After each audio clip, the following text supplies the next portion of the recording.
A ver si me escuchan.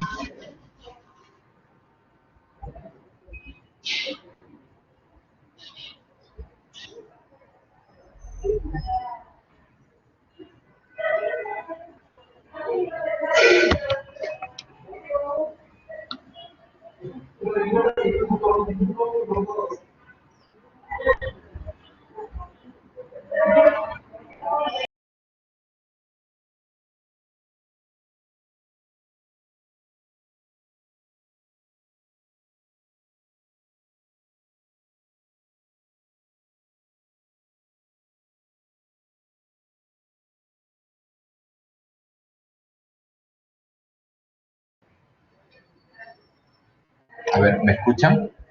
¿Me escuchan? ¿Me van a escuchar?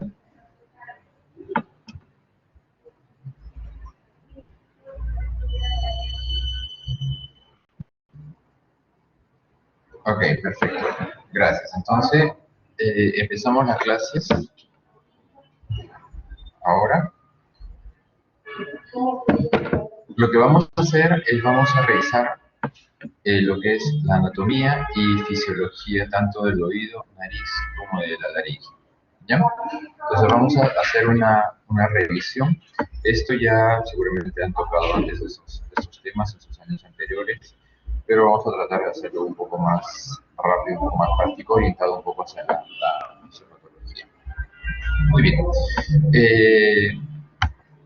Básicamente empezamos con lo que es la embriología del oído. Entonces tenemos de que la formación tanto del pabellón auricular, del oído externo, la membrana timpánica, los huesecillos, tanto el pabellón auricular, la formación del primer y segundo arco faríngeo. El oído externo viene de la formación del primer surco branquial, mientras que la membrana timpánica va a ser la formación de la primera membrana faríngea. Pero en la membrana faríngea ocurre algo característico, de que la formación de esta membrana tiene, si bien es cierto, es bien delgada esta membrana, pero tiene una conformación tanto de origen ectodérmico, de origen endodérmico y en el medio de ambas mesodérmico, ¿ya?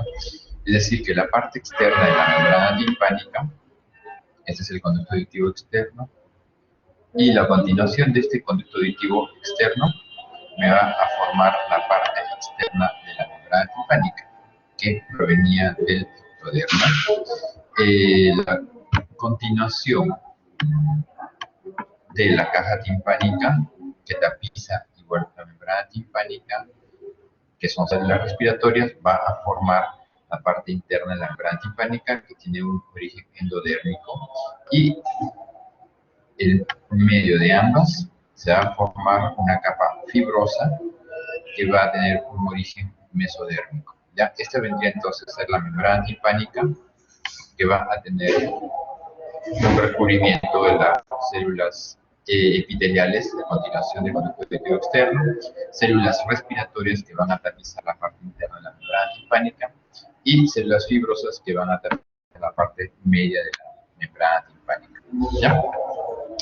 Bien, ahora, estos huesecillos también van a tener, que son el martillo, el yunque y el estribo, que van a tener el martillo y el yunque, que provienen del arco faríngeo, mientras que el segundo arco faríngeo, Pamela, por favor, por favor.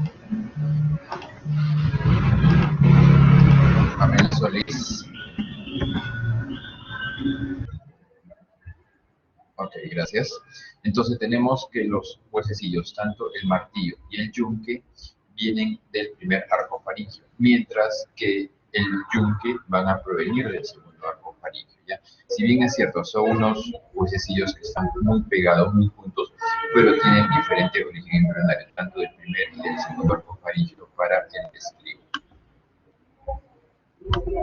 Muy bien. El pabellón auricular, bueno, la anatomía, los reparos anatómicos es bastante práctico. Tenemos el hélix, el antigélix, el poro acústico, la concha acústica, el tragus, el antitrago, la área intertrágica y el lóbulo. Es bastante práctico el reconocimiento que puedan tener acerca del pabellón auricular.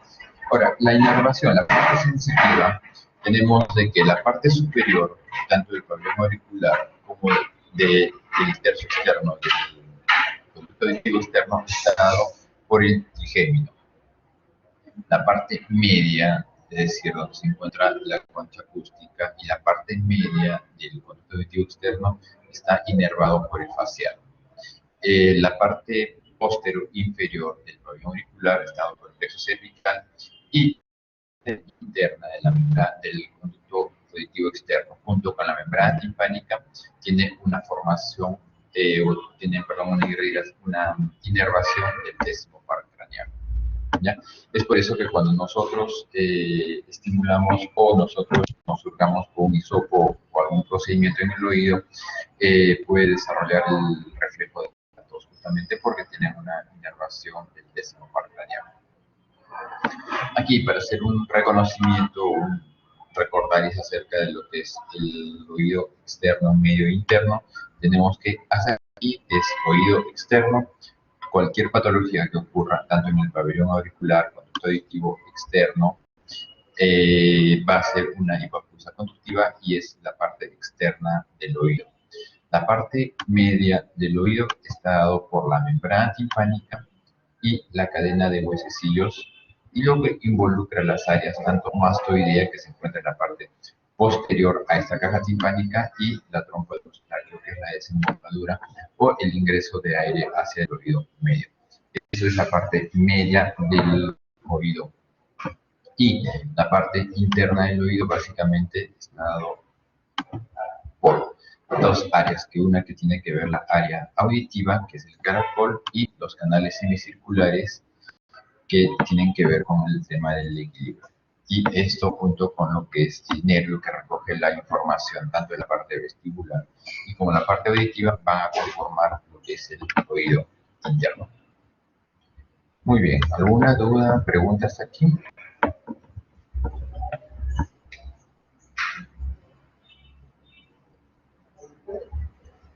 Ok, sigamos entonces. Entonces, una vez que llegamos hacia el oído medio, básicamente a la membrana timpánica, tenemos que nosotros reconocer ciertas estructuras aquí en la membrana timpánica, ¿ya? Entonces, en algún momento ustedes van a visualizar una membrana timpánica. Acá les voy a mostrar una visión normal, como tiene que ver una membrana timpánica normal. Entonces, tenemos que tener ciertos reparos anatómicos. Tenemos que ver que en esta membrana timpánica se encuentra el martillo,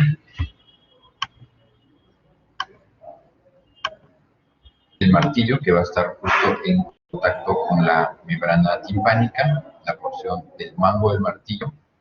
Tenemos una parte fibrosa de esta membrana, que es la que se engruesa la membrana timpánica y se adhiere al hueso temporal, que es el lánulus, la parte fibrosa o el anillo fibroso de Gerlach, que es la que se engruesa y se adhiere hacia el hueso temporal para que tenga cierta resistencia.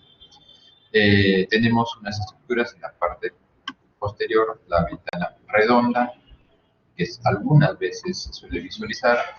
Tenemos también un triángulo luminoso, que no es más que la refracción de la luz ante la posición de la membrana timpánica. Y tenemos, algunas veces se logra ver una área un poco más oscurecida, que vendría a ser la trompa de Eustaquio. Bien. Vemos aquí, este es el mango del martillo. Tenemos aquí el lánulus, o la porción fibrosa o el anillo fibroso de Gerlach. Tenemos acá el triángulo luminoso de Politzer, o el cono luminoso. Y tratemos de reconocer aquí la parte fibrosa y la parte tensa. Vemos aquí en esta imagen que hay una parte, en la parte superior, que se ve un poco más retraída, ¿no es cierto? Esta falta de resistencia, o esa refracción de la membrana timpánica, es la ausencia de la parte fibrosa. Recordemos en láminas anteriores que les dije que la membrana timpánica tiene tres membranas, ¿no es cierto? Tres recubrimientos. Entonces, hablamos de una parte media, una parte fibrosa. Esta parte fibrosa va a estar casi en toda la membrana timpánica, menos en esta parte superior, ¿ya? Por lo tanto, vemos de que la membrana timpánica tiene unas fibras circulares en toda esta porción, no en la parte superior, y tiene también unas fibras radiales, ¿ya? Entonces, estas fibras radiales y las circulares le van a dar resistencia a la membrana timpánica. Y esta parte superior va a carecer de esa parte fibrosa, ¿ya? Entonces tenemos que en esta porción vamos a llamar desde aquí, todo esto va a ser una parte tensa de la membrana timpánica, ¿ya? Mientras que lo que está en azul vendría a ser la pars flácida, es decir, la ausencia de esa parte fibrosa que le va a dar la resistencia a la membrana timpánica, ¿ya? Entonces reconocemos la pars flácida y la pars tensa. ¿Listo? Entonces, igual esta es una membrana timpánica un poco más evidente, mucho más notoria, y es así como ustedes debemos de buscar una membrana timpánica normal cuando devolvemos al paciente. Entonces, aquí de igual forma tenemos el mango del martillo, tenemos aquí el triángulo luminoso, tenemos la porción fibrosa de esta membrana timpánica, tenemos aquí una parte un poco más oscura, vendría a ser la trompa de Eustaquio, y aquí vemos unos huesecillos que se van a translucir, que vendría a ser la parte del yunque que se articula con el estribo, ¿ya? Y igual en la parte superior tenemos la pars flácida, y en el resto de la membrana tendríamos la pars tensa. ¿Listo? Entonces podemos reconocer ciertas estructuras, podemos visualizar ciertas estructuras a través de esta membrana timpánica, como es la articulación incudo-estapedial, la parte de la trompa de Eustaquio, el reflejo, que es la posición de la membrana timpánica, el mango del martillo. Entonces, sí se pueden visualizar ciertas estructuras y podemos nosotros ver si es que ese oído medio está sano o si es que hay alguna alteración en este oído medio y que se reflejan al nosotros evaluar la membrana timpánica. Ya en el oído medio tenemos tres huesecillos, que es el martillo, el yunque y el estribo, con ciertas estructuras. Tenemos aquí el mango del martillo, que es justo la porción en la cual se va a unir a la membrana timpánica y le va a dar resistencia a esto. Tenemos el siguiente huesecillo, que es el yunque, con una porción larga y una porción corta, y esta porción que se va a articular con el estribo, ¿ya? El estribo, que tiene una haz anterior, un haz posterior, y la base, que es la platina del estribo, que es la que va a estar en contacto con la ventana oval. Ya recordemos ese estribo que tiene articulación y me va a comunicar con el oído interno. Ahora, ¿qué más vemos en el oído medio? Para ver nosotros las relaciones que tiene este oído medio con las estructuras alrededor, tenemos que ver que este oído, por temas didácticos, vamos a ponerle que tiene 6 caras. Una cara anterior, una cara posterior, el piso, el techo y la pared medial. Entonces, en este dibujo, en este diagrama, falta la parte externa, la cara externa, que vendría a ser la membrana timpánica. Entonces, por temas didácticos, se saca la membrana timpánica y podemos visualizar que dentro hay un cubo. ¿Qué estructuras hay en la pared anterior? Sí se me escucha bastante claro, ¿verdad?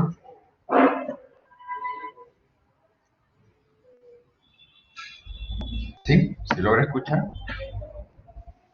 Se escucha. Ok, gracias. Entonces, ¿qué estructuras tenemos en la cara anterior de esta caja timpánica? Tenemos básicamente dos estructuras principales que tenemos que recorrer. Tenemos la trompa de Eustaquio. Esta trompa de Eustaquio viene de la nasofaringe, que es la que justamente va a recoger la ventilación, el aire de la nariz, la parte posterior de la nariz, y va entrar por esta trompa de Eustaquio y me va a ventilar el oído medio. ¿Qué más tenemos? Tenemos un músculo que sale de la pared anterior de esta caja timpánica, que es el músculo tensor del tímpano, y que se va a insertar justamente en el mango o en el manubrio del martillo, ¿ya? Y que le va a dar tensión a esta membrana timpánica y tensión al martillo, ¿ya? ¿Qué más tenemos? Tenemos en la pared posterior, tenemos otra abertura similar a la entrada de la trompa de Eustaquio, que es el laticus adato. Esta comunicación permite de que el aire que vino de la nariz ventila el oído y atraviesa esta caja timpánica y se vaya hacia las celdas mastoideas que se encuentran en la pared posterior de la caja timpánica, ¿ya? Entonces, la región mastoidea está ventilada por el aire que ingresa por esa trompa de Eustaquio y va a través del laticus adantrum hacia las celdas mastoideas, ¿ya? ¿Qué más tenemos en la pared posterior? Tenemos un nervio, que es el nervio facial. Este nervio facial, en esta cara posterior, va a dar los dos últimos ramos, los dos últimos segmentos de este nervio facial. Este nervio facial va a dar el segmento que es la cuerda del tímpano, que atraviesa la caja timpánica y se va a unir al glosofaringio para recoger las sensaciones gustativas de la lengua y también para inervar las glándulas sublinguales, submaxilares. ¿Con qué finalidades? Recordemos de que este oído necesita una adecuada ventilación. Pero ¿qué es lo que pasa si es que este oído no ingresa el aire, no se ventila adecuadamente para poder vibrar la membrana timpánica? Entonces, ¿qué es lo que pasa? Si es que no tiene una adecuada ventilación, estimula a este nervio glosofaringio, porque tiene unos sensores en los cuales captan la baja ventilación, estimula a estas glándulas submaxilares. Entonces, estas glándulas submaxilares, ¿qué hacen? Secretan saliva hacia la boca. Estimula la secreción de saliva. Cuando yo tengo saliva en la boca, tengo el efecto de deglutirlo, pasar esta saliva, y por ende me va a traccionar, me va a poner un poco más recto este trompa de Eustaquio y me permite el ingreso de aire por esa trompa de Eustaquio. Entonces, en forma indirecta, hay un estímulo de esta cuerda del tímpano, me estimula la producción de saliva, yo produzco saliva, decluto la saliva y por ende me produce la apertura de esa trompa de Eustaquio con el ingreso de aire, ¿ya? Muy bien, también tenemos otro músculo, es el músculo tensor del tímpano. Este músculo tensor del tímpano, este músculo del estribo es el que se une al hueso del estribo y está inervado por este nervio facial. Entonces, este músculo lo que hace es, cuando yo escucho sonidos muy fuertes, se contrae este músculo y desarticula el estribo de la ventana oval, por lo tanto, evita de que ingrese el sonido muy intenso hacia el oído interno. Tiene una manera de protección ante sonidos muy intensos, ¿ya? Entonces, con este músculo del estribo, tiene una forma de protección, lo saca de su sitio, lo saca de la ventana oval y no tiene un efecto directamente sobre la ventana oval y tampoco no hay una adecuada transmisión del sonido a través de.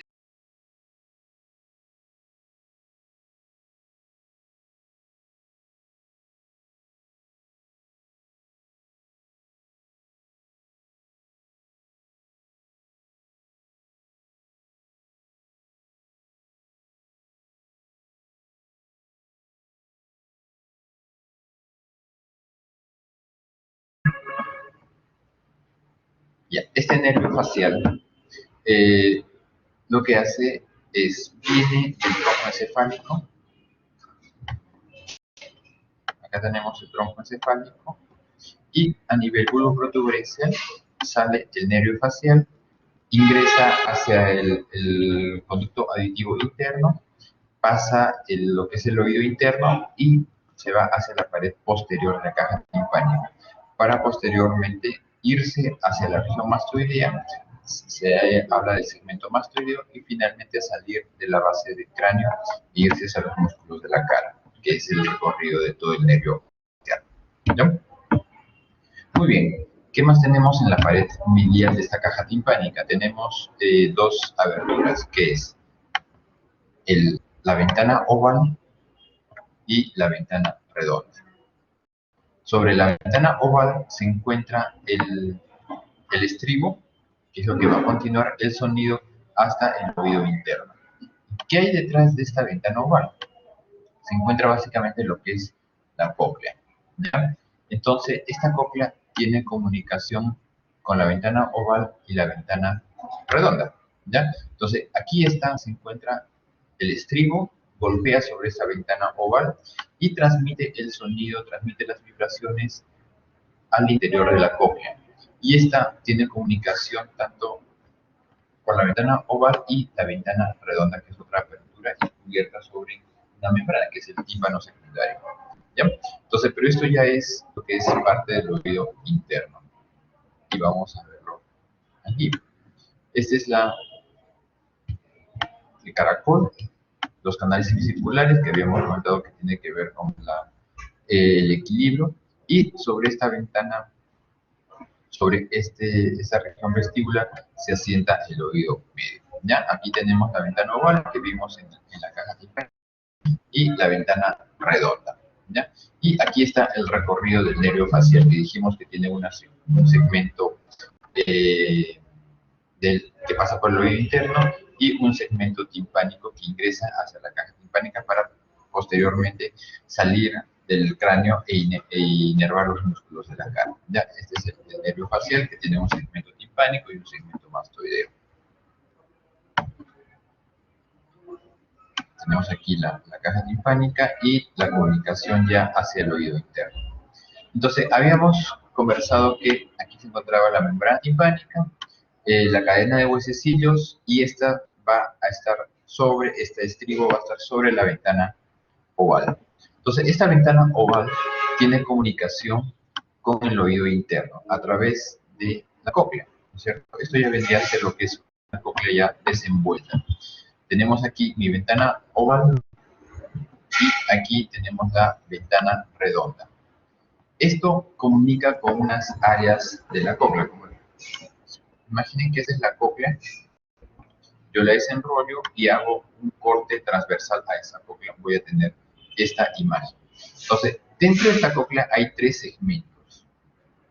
Va a haber una rampa vestibular, una rampa timpánica y una rampa media o rampa coclear, ¿ya?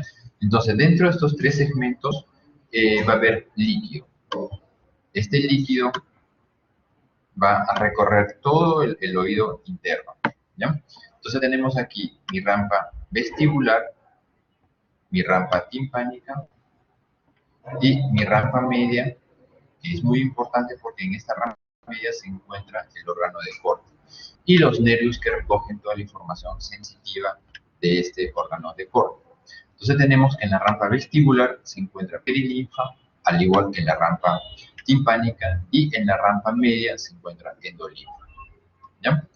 También tenemos que reconocer ciertas estructuras, que esta rampa vestibular me divide de la rampa media a través de esta membrana de Reisner, ¿ya? Entonces esta membrana de Reisner me divide lo que es la rampa vestibular de la rampa media.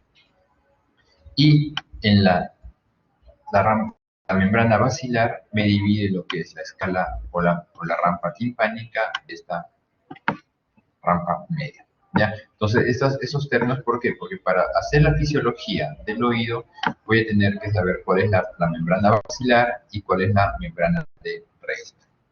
¿Listo?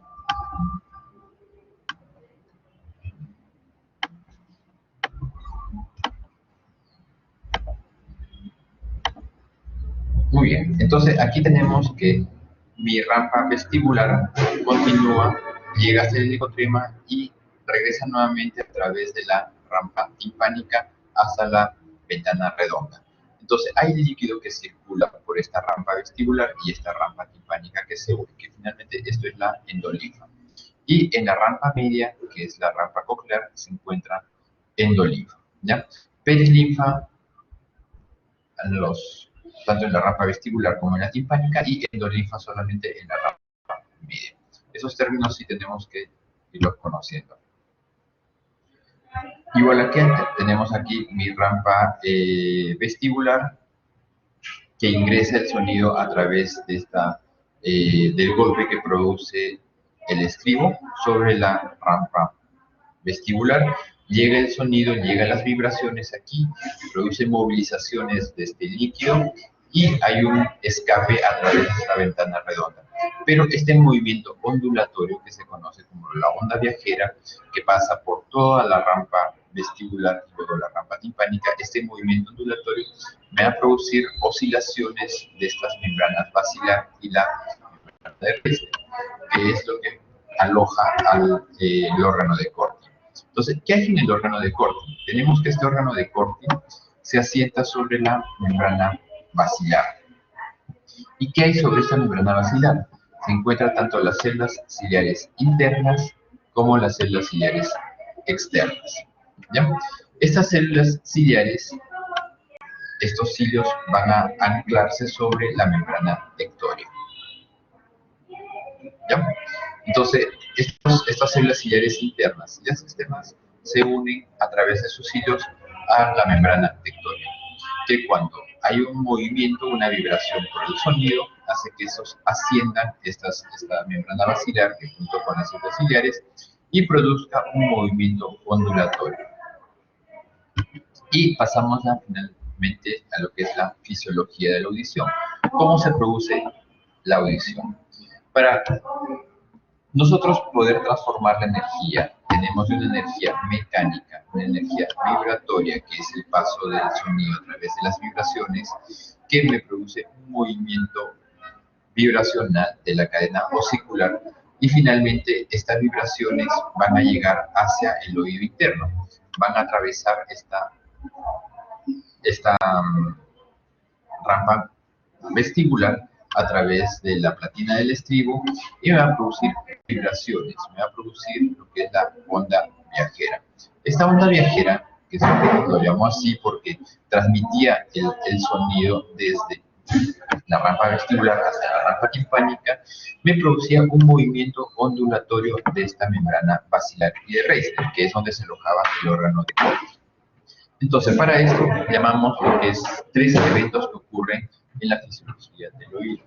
Tenemos que esa mecánica coclear, que estamos hablando que es toda esa vibración que ocurre en estas rampas, la micromecánica coclear y la transducción del sonido, es decir, la transformación de una energía mecánica a una energía eléctrica. Entonces, ¿qué más ocurre? Tenemos de que el sonido llegó, produjo las vibraciones y comenzó a producir vibraciones en la rampa media, ¿no es cierto? Entonces tenía vibraciones en esta rampa media y producía ondulaciones de estas células ciliares externas que se anclan, que se unen a través de sus hilos en su lámina tectórea. Entonces, esas vibraciones que llegan hasta la membrana tectórea me produce micromovimientos de esta endolinfa. Al haber microfluidos, olas debajo de esta membrana tectórea, lo que me va a producir es de que comience a movilizar estos cilios. Al movilizar estos cilios, comienza a producir una despolarización por el movimiento ciliar y el ingreso de cationes. Entonces, se mueven los cilios y comienza a ingresar el potasio. Este potasio hace que las vesículas de calcio comiencen a migrar hacia el polo y comiencen a verter su contenido de calcio hacia las neuronas que se encuentran. Entonces comienza a producir la despolarización y la liberación de estos neurotransmisores como el calcio. Y es así como de ser un movimiento mecánico, vibracional, y llega hasta la liberación de neurotransmisores y el desencadenante de una transmisión eléctrica a través del nervio auditivo hasta la corteza auditiva, ¿no? Entonces es así como se transforma la energía hasta llegar al nervio auditivo. Entonces para ello tenemos dos núcleos en los que van a ocurrir dentro del oído. A nivel del órgano de Corti, tenemos a nivel del área protuberencial, a nivel del área talámica, perdón, y finalmente hacia la corteza auditiva, ¿ya? Entonces, eso es todo el recorrido que va a tener el nervio auditivo hasta llegar a la corteza auditiva. Entonces, hay núcleos. Hay un núcleo, primero el órgano de Corti, el segundo el núcleo bulbo protuberencial y el tercero es el núcleo talámico, ¿ya? Para finalmente llegar hasta la corteza auditiva. Entonces, ese son el recorrido que va a tener el sonido hasta llegar a la corteza auditiva. Aquí tenemos algunas imágenes de tomografía en la cual nos evidencia la caja timpánica, la forma que tiene esa caja timpánica, los huesecillos que se encuentran y la cóclea, que tiene íntimo contacto con el estribo. De igual forma, aquí tenemos la membrana timpánica que se logra ver a través de esa tomografía de corte axial. Tenemos aquí la caja timpánica que es bastante estrecha. Tenemos aquí parte del martillo. Aquí tenemos lo que es el oído interno, tenemos los canales semicirculares, parte de los canales semicirculares. Tenemos aquí la región vestibular y la primera vuelta de la cóclea. Tenemos también a este nivel vestibular se encuentra el conducto auditivo interno, que vendría a ser esto, por donde pasa tanto el nervio facial, el nervio auditivo, el nervio vestibular, y que se van a ir hacia el tronco encefálico. Muy bien. ¿Alguna duda, pregunta en la parte auditiva? ¿En la parte de oído?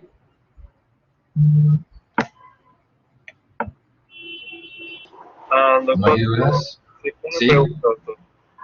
En cuestión a la mención de la pars flácida, ¿tiene alguna función aparte de ser de reparo anatómico o no tiene alguna función dentro de lo que es de la audición o el equilibrio? Ya. Lo que pasa es de que cuando se produce la vibración de la membrana timpánica por los sonidos, la membrana timpánica va a tener ciertos movimientos. Entonces necesita una mayor flexibilidad para que eso pueda transmitir mejor los sonidos. Entonces va a haber, de acuerdo al tipo de sonido que se desea transmitir o se desea mejorar para transmitir el sonido, esta membrana timpánica va a tener movimientos, ¿ya? Movimientos para el sonido. Y también para compensar las presiones. Dijimos que dentro del oído medio necesita ventilación, necesita aire. Entonces, algunas veces falta un poco el aire. Entonces, para compensar el aire necesita que la membrana timpánica colapse, se mete un poco hacia adentro para equiparar las presiones. Una vez que llegó a entrar el aire, se equiparó, la membrana timpánica salta de esa posición, vuelve a su sitio y eso es lo que hace la pars flácida, es decir, que me ayuda a compensar las presiones dentro del oído medio. Con la presión negativa que va a generar, hace que esa pars flácida se chupe un poco más hacia el oído medio. ¿Alguna otra duda?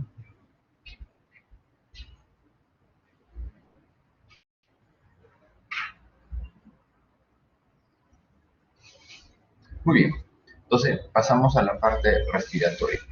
Entonces, en la parte de otorrino, la nariz es un punto muy importante, no solamente por el tema estético, sino también por el tema respiratorio, porque a través de esta se va a generar toda la ambientación del aire, la adecuación de que el aire sea en óptimas condiciones, a una adecuada presión, a una adecuada temperatura, a una adecuada humedad, para que pueda pasar hacia los pulmones. Entonces, la nariz va a cumplir esa función de calentar el aire, humedecer el aire, generar una presión adecuada para que pueda ingresar hacia los pulmones. Pero para ello también tenemos que reconocer un poco las estructuras que se encuentran en la nariz. Tenemos que en la nariz hay una pared medial y una pared lateral. Entonces, en la pared medial tenemos tres estructuras. Tenemos un cartílago, que es el cartílago septal. Tenemos la lámina perpendicular del etmoides y tenemos lo que es el gómero.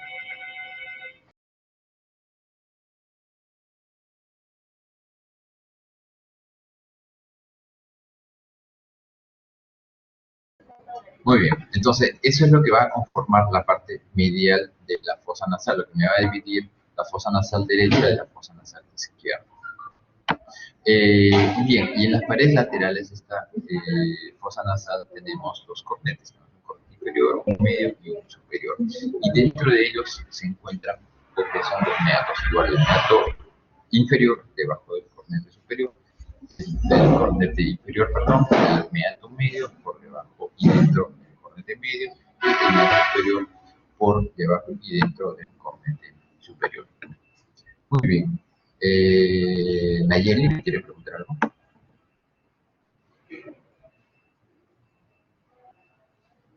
¿No? Ok.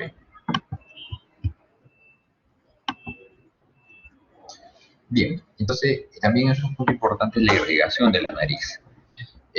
La nariz va a tener dos afluentes principales, uno que va a ser la carótida externa y otro que es la carótida interna, ¿no? Estos dos, la unión de la carótida externa con la carótida interna, me va a dar lo que es el plexo de Kieselbach. Este plexo de Kieselbach es punto importante de sangrados anteriores de la nariz, ¿ya? Entonces tenemos la carótida interna, va a dar la rama oftálmica. Esa rama oftálmica va a tener dos ramas, una rama anterior, etmoidal anterior, y una rama etmoidal posterior. Ya, de la etmoidal anterior me va a formar el plexo de Kieselbach. Mientras que la carótida externa tenemos la arteria maxilar interna, las cuales va a tener dos ramas, la esfenopalatina y la palatina descendente.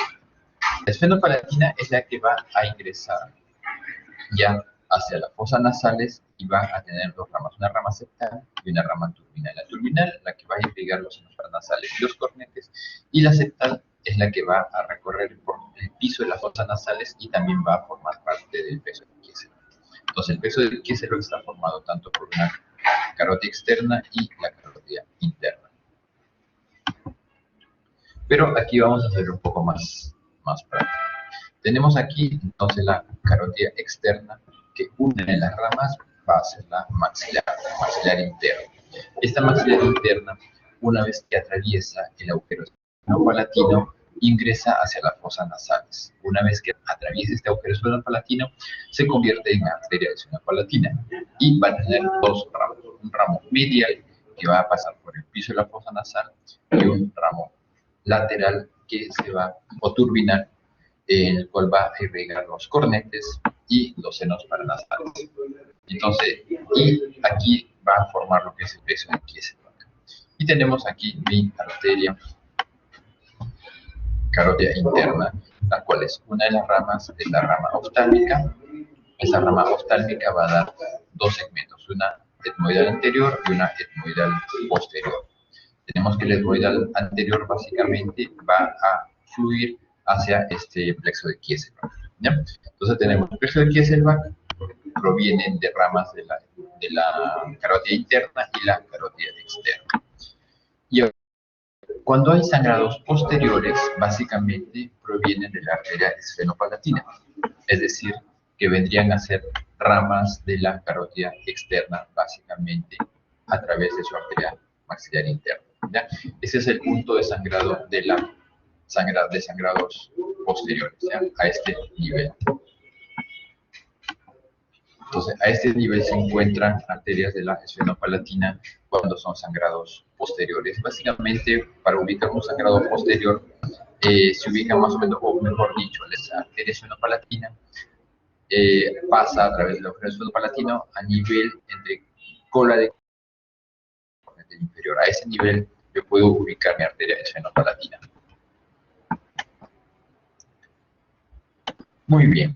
Entonces, ¿cuál es la función de la nariz? ¿Qué funciones va a tener? Como ya habíamos adelantado, va a tener lo que es calentar el aire, humedecer el aire y generar ciertas presiones a través del ciclo nasal. Entonces, ¿qué es el ciclo nasal? El ciclo nasal consiste en que a través de los cornetes va a haber episodios de vasoconstricción y vasodilatación, ¿ya? A través de su sistema simpático y parasimpático hace de que un lado de un cornete aumente de tamaño mientras que el otro sea pequeño, favoreciendo el ingreso por una fosa nasal mientras que la otra se encontraría obstruida. Y ese ciclo, esa duración de vasoconstricción y vasodilatación, tiene unas horas. que generalmente se habla entre 30 minutos hasta 6 horas.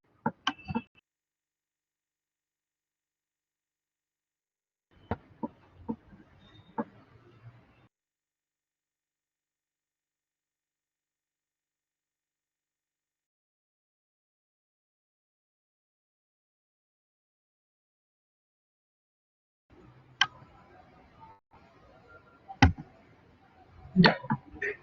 Entonces, les decía que ese periodo de vasodilatación y vasoconstricción de los cornetes dura más o menos entre 30 minutos hasta 6 horas. Es decir, que en ese lapso yo voy a respirar por una fosa nasal, supongamos que esta es la derecha, mientras que la izquierda va a estar obstruida. ¿Ya? Y eso debido a que se puede alterar a temperatura exterior, a la edad del paciente, a la posición en la cual yo me encuentro, a los requerimientos de oxígeno. Entonces, va a haber ciertas formas en las cuales va a cambiar ese periodo de vasoconstricción y vasodilatación. Ustedes se han percatado que cuando entran en la ducha, que hay un ambiente bastante caliente, bastante húmedo, se les comienza a destapar la nariz. ¿Observaron eso? ¿Se han percatado?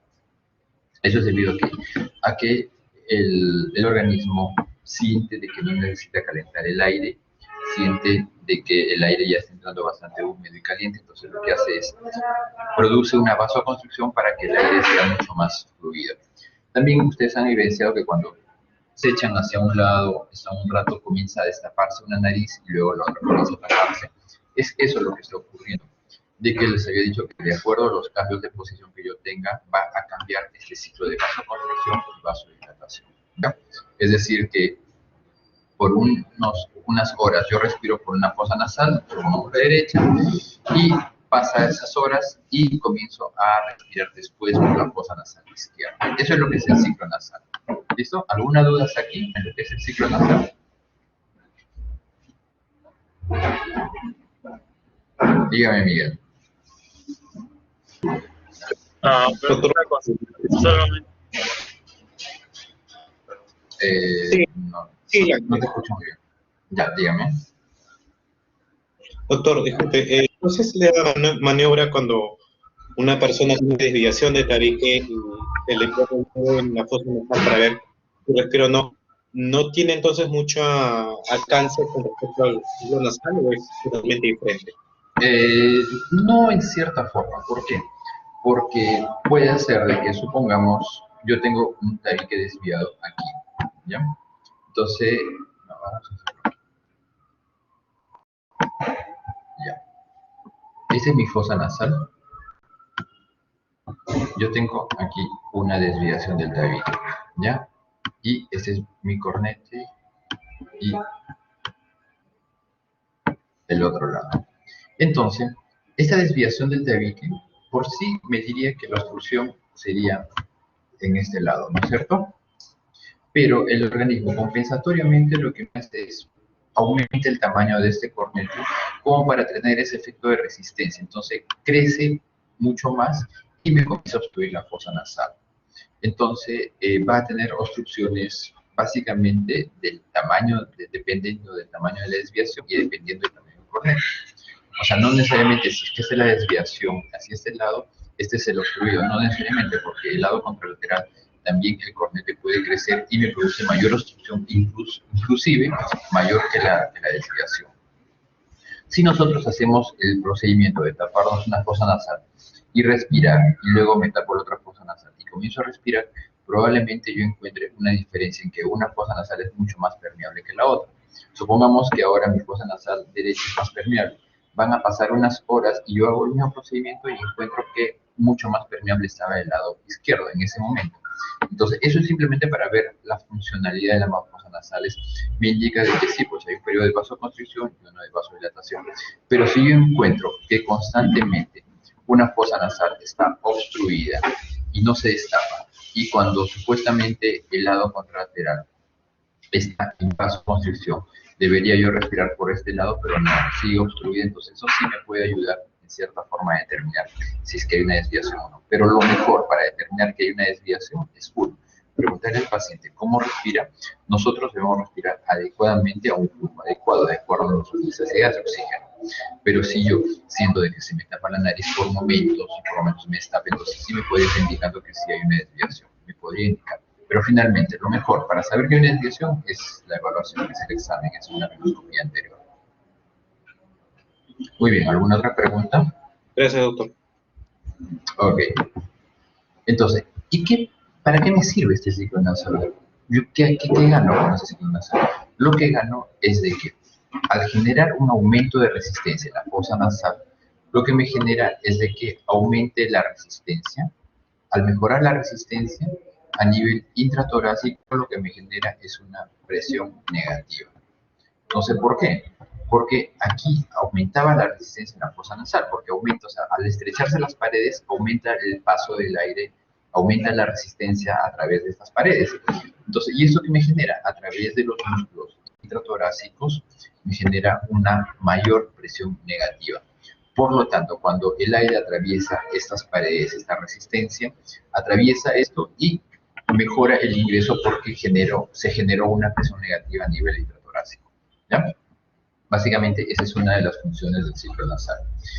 Bien, aquí tenemos una tomografía de corte coronal en el cual evidenciamos el septum nasal, que está discretamente desviado hacia la izquierda, y también tenemos el cornete inferior en el cual está un poco dilatado, que está bueno, que puede ser que sea en su proceso de vasodilatación, mientras que el otro está un poco más pequeño. Entonces, es lo normal, eso es el ciclo normal, que va a tener un periodo de vasodilatación, vamos a poner un periodo de vasodilatación y un periodo de vasoconstricción.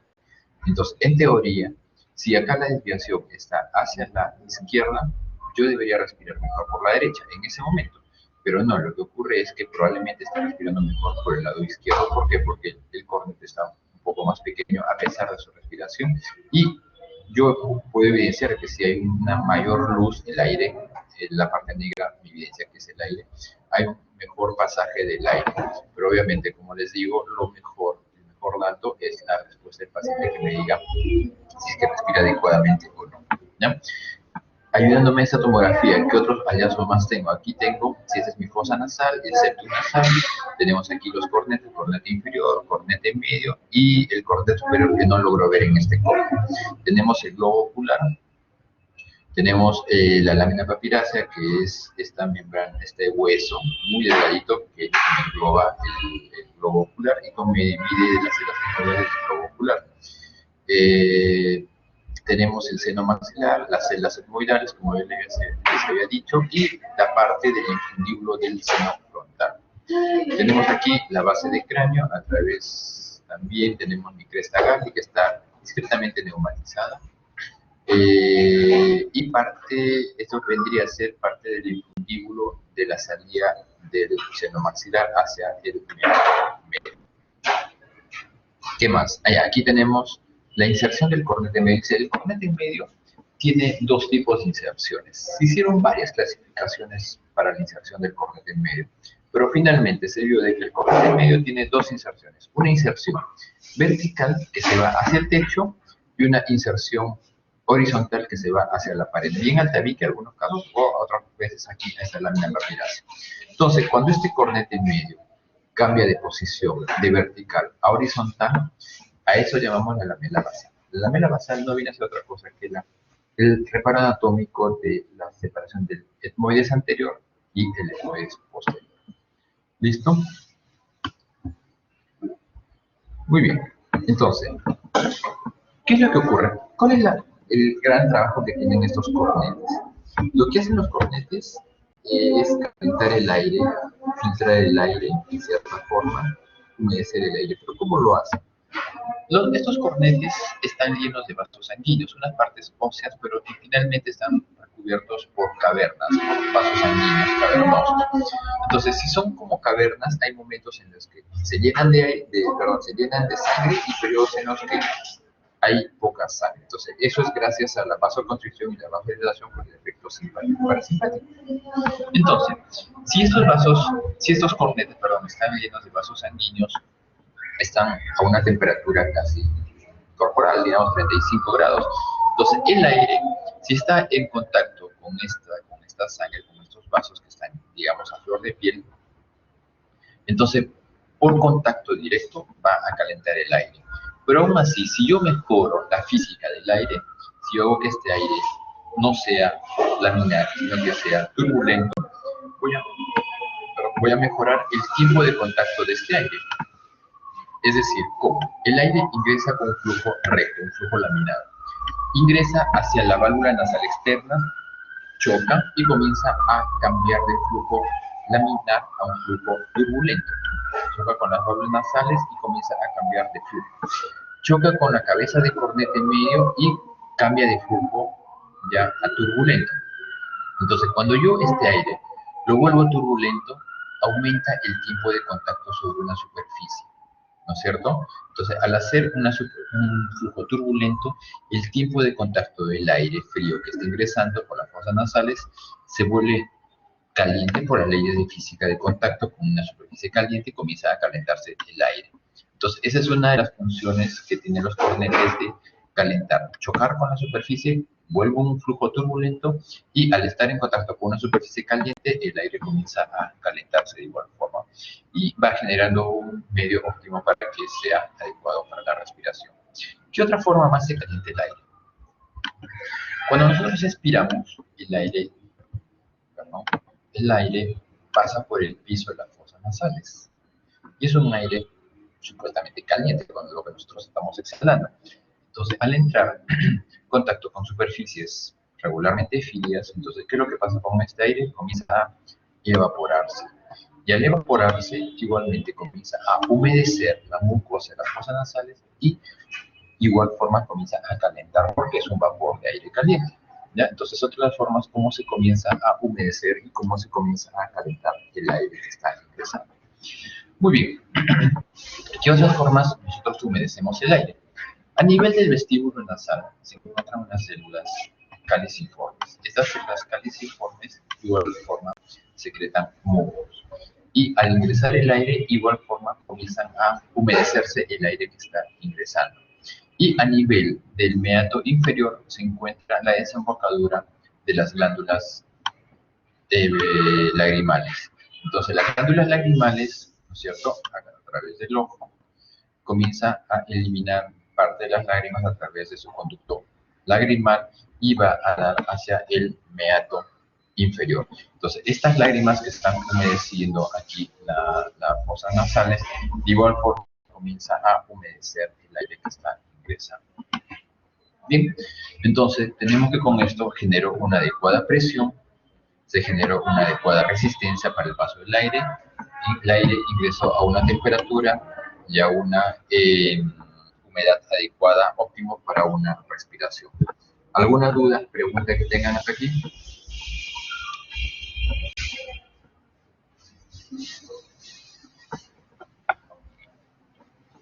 Como vemos, no es tan sencillo como se creía que era la función de la nariz. La nariz tiene una función muy importante, que es el humedecer.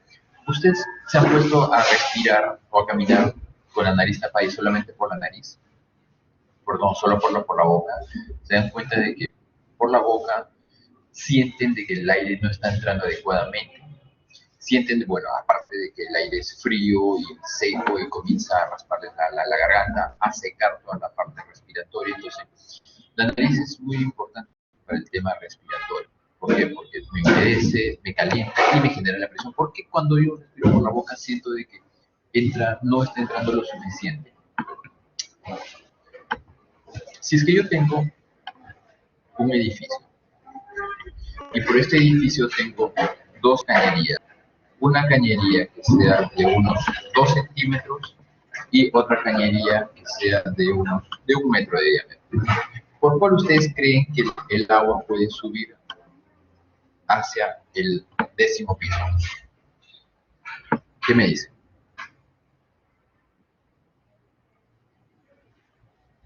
¿Por el que tiene la cañería más angosta de un par de centímetros o por el que tiene la cañería de 1 metro de diámetro? ¿Por cuál? La más angosta. por la más angosta. ¿Por qué? Porque el aire o el agua choca las paredes, genera presión y comienza a ascender. Yo, para poder hacer que esto ocurra en este tubo mucho más grueso, necesito que haya mayor presión y necesitaría mucho mayor volumen de agua para poder vencer la resistencia y que el agua pueda ascender. Entonces, esa es una de las funciones que cumplen los cornetes, de generar resistencia, generar espacios para que mejoren el pasaje del aire hacia los pulmones. ¿Ya? Entonces, esa es la finalidad de los cornetes, de generar cierta resistencia. Muy bien. ¿Alguna duda, pregunta?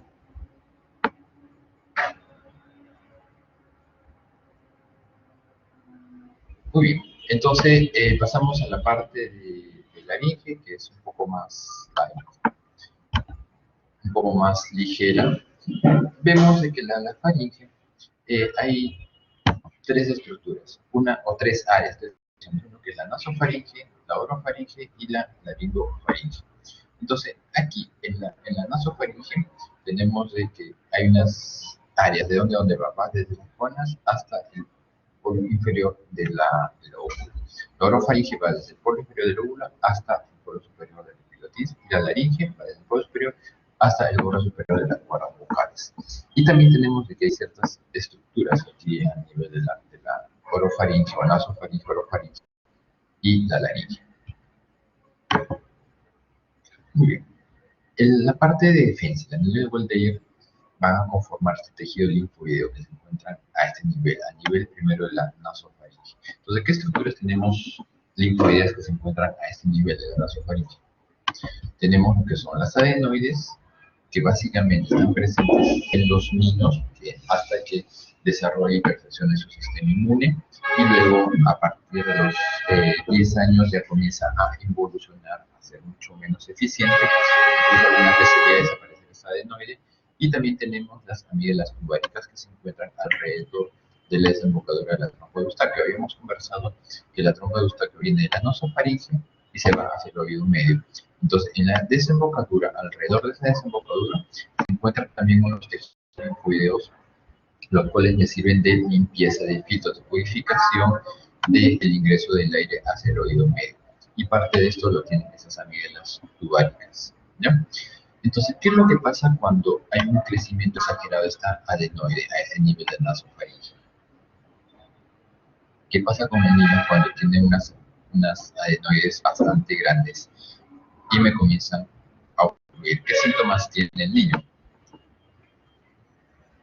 ¿Qué me dice? O cómo yo me percato, cómo yo sé que de acuerdo a ese síntoma que está teniendo el niño, puede ser el problema del crecimiento de las adenoides. ¿Qué me dice? Porque empieza a respirar por la boca. Claro, que si es que por la nariz hay una obstrucción para el ingreso del aire por este crecimiento de estas adenoides, entonces el niño necesariamente busca otro ingreso de aire, que es la boca. Entonces el niño comienza a respirar por la boca, comienza a roncar en la noche, y si es que el proceso se da un poco más crónico, ya me va a generar alteraciones faciales, es decir, me genera una fase adenoidea. Los dientes son mucho más grandes, unos senos maxilares hipoplásicos, que son cambios anatómicos que se van a dar por el tema de la respiración. Muy bien. ¿Qué más tenemos? A nivel de la orofaringe tenemos otros dos grupos de tejidos linfoideos, que son las amígdalas palatinas, que son las amígdalas como las que nosotros conocemos cuando hacemos la apertura bucal. Vemos dos pelotas alrededor de las fauces. Entonces, estas vendrían a ser las amígdalas palatinas o amígdalas como nosotros usualmente conocemos. Para términos académicos vamos a llamar amígdalas palatinas, ¿ya? A diferencia de las amígdalas tubáricas o amígdalas faríngeas, ¿ya? Entonces las amígdalas palatinas son las que nosotros normalmente las visualizamos, y las amígdalas linguales que se van a alojar, bueno, no son tan grandes como este dibujo aquí, suelen ser un poco más pequeñas, pero se suelen alojar en la raíz de la lengua, que también tiene un mecanismo de defensa del ingreso de los alimentos, ya sea a nivel digestiva o a nivel respiratorio. Muy bien, en la rinofaringe, bueno, ya hemos hablado acerca de la rinofaringe. En la orofaringe, básicamente las amígdalas que están son la amígdala palatina, la amígdala lingual, y los músculos que tienen que ver con la deglución, la elevación del velo del paladar, el movimiento de la trompa de Eustaquio para la apertura de la trompa de Eustaquio. Entonces los músculos básicamente son los arcos faríngeos posterior, los músculos tensor del velo del paladar, el elevador del velo del paladar, peristafilino, y palasofilino, que tiene que ver con la apertura de la trompa de Eustaquio. Y en la parte de laringe, básicamente van a tener función deglutoria, van a tener una función fonatoria y la función inmunológica y el pasaje, que simplemente es el tubo de pasaje del aire, ¿no? En cuanto a la función deglutoria, tenemos de que en la boca se da toda la preparación del alimento. Se va a dar una masticación del alimento, en el cual la lengua se eleva hacia el paladar y los alimentos se desplazan hacia los paredes laterales, justo para que caigan sobre estos molinos, sobre los dientes, y se produce la trituración. Esta es una fase, la primera fase de la deglución, la fase preparatoria del alimento. La segunda fase, que es la segunda fase oral, es en la cual la lengua se eleva un poco más y se va hacia posterior para tratar de empujar este bolo que se ha formado y que ingrese hacia la faringe. ¿Ya? Entonces se produce la elevación de la lengua y el empuje del alimento hacia la región faríngea, que es la tercera fase. Esta tercera fase es mucho más rápida, es de aproximadamente menor de un segundo, ¿ya? En la cual hace que empuje el alimento y ya simplemente, a partir de aquí ya es simplemente reflejo que se cae en el paso del alimento. ¿Ya? Hasta la fase preparatoria es totalmente voluntario, y la fase oral también es una fase voluntaria. Una vez que entra la tercera fase faríngea, que es en la cual pasa el alimento hacia la faringe, es ya simplemente el reflejo, hasta llegar a la cuarta fase, que es la fase esofágica, en la cual ya básicamente está el sistema nervioso autónomo y por acción del 10º par craneal. Bien, eso es con respecto a la función deglutoria, las 4 fases, y la función fonatoria básicamente tiene que ver con la parte de la respiración, la acción que tienen los pulmones para inhalar y exhalar el aire, así como los movimientos torácicos y los músculos que tienen que ver con la respiración para nosotros poder exhalar y botar el aire a determinada presión. ¿Ya? Y el sistema vibrador, que básicamente son las cuerdas vocales, las cuales van a interactuar entre sí, y a través del aire que va a pasar por ellos va a producir la vibración de esas cuerdas vocales, y un sistema resonador que está básicamente dado por la faringe, la boca, los dientes, los senos paranasales, que van a tener un efecto de resonancia, de modulación de la voz. En la parte inmunológica, básicamente está el anillo de Waldeyer, que hemos visto que son las amígdalas, la faringe, las palatinas, las linguales, que van a tener un mecanismo de defensa. Este mecanismo de defensa se va a dar básicamente por la producción de inmunoglobulinas a nivel general, es decir, que va a producir este anillo, va a producir inmunoglobulinas para que pasen al torrente sanguíneo, que es una acción general, pero también van a tener una acción local, es decir, la producción de inmunoglobulinas in situ. ¿Para qué? Para que a través de esos tejidos linfoides se va a producir la defensa a través de esas inmunoglobulinas. ¿Ya? Este es por contacto directo. Generalmente este anillo tiene una gran actividad desde los 3 años hasta los 10 años, en el cual se van a formar las defensas a determinados tipos de gérmenes. Pero posterior a ello, este sistema inmune a nivel de ese anillo comienza a disminuir. Incluso antes de que se hacían las extracciones de las amígdalas rutinariamente, se veía de que después de los 10 años aún las amígdalas tienen ciertos mecanismos de defensa, por los cuales se optó por crear ciertos parámetros para nosotros poder extraer las amígdalas, y no hacerlo simplemente porque yo pensaba de que tengo un resfrío y que las amígdalas, y que si me hago las amígdalas voy a mejorar mi sistema. No. Entonces, se ha visto de que las amígdalas van a tener una función incluso después de los 10 años. Muy bien. Y en la parte ya de la laringe tenemos de que hay ciertas estructuras. Tenemos que son el cartílago epiglótico, el cartílago tiroideo, tiros, que viene de defensa, que es el que va a defender el área de las cuerdas vocales. Estas cuerdas vocales que que no es más que la articulación de estas aritenoides, y que van a tener un movimiento articular sobre este cartílago cricoides. Entonces, la aritenoide se aloja sobre el cricoide, tiene movimientos articulares sobre el cricoides, y esto es protegido por este cartílago tiroideo. Muy bien, ahora, recuerden siempre que solo hay un músculo abductor, hay un músculo que me produce la abducción de las cuerdas vocales, mientras que estos 4 músculos son los que me producen la aducción de las cuerdas vocales. Recuerden eso. El único músculo que produce la abducción es el cricoaritenoideo posterior, mientras que el cricoaritenoideo laterales, interaritenoideo, tiroaritenoideo y los cricotiroideos son los que me producen la aducción. Ahora, la inervación de las cuerdas vocales está dado por el 10º par craneal, los cuales van a tener una rama sensitiva y una rama motora, preferentemente, ¿ya? Es decir, que la parte del laringio inferior preferentemente va a trabajar sobre el movimiento de las cuerdas vocales, mientras que el laringio superior preferentemente tiene una función sensitiva, es decir, si es que hay un cuerpo extraño me va a desencadenar en tos o el espasmo. Entonces, eso es básicamente la inervación tanto sensitiva como la inervación motora, dado por el laringio recurrente, el inferior y el superior. En las cuerdas vocales tenemos las cuerdas vocales per se, las bandas ventriculares que se encuentran en las paredes laterales de las cuerdas vocales, tenemos el aritenoides y la epíglotis.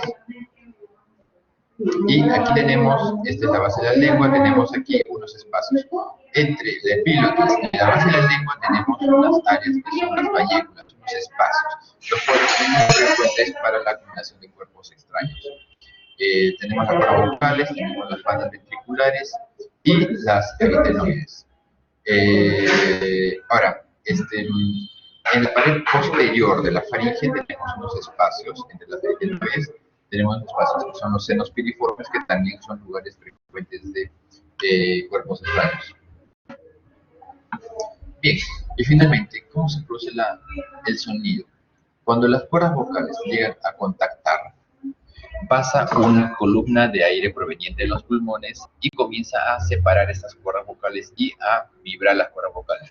Y dependiendo de la tensión que yo le dé a través de este músculo vocal a estas cuerdas vocales, se va a producir la voz junto con el sistema resonador que les había comentado. Entonces la voz va a venir tanto por el flujo de aire que viene de los pulmones y la vibración de estas cuerdas vocales por la apertura que se produce por esa columna de aire. ¿Alguna duda, alguna pregunta?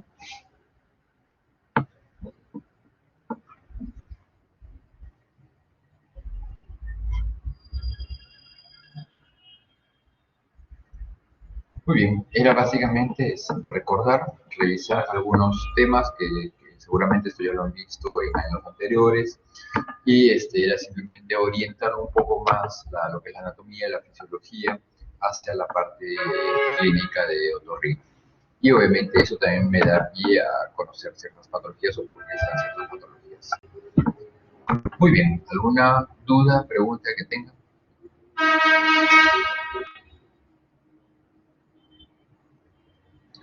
Muy bien, si no hay preguntas, no hay dudas, muchas gracias por su atención y bueno, ya los vemos en las prácticas. Hasta luego.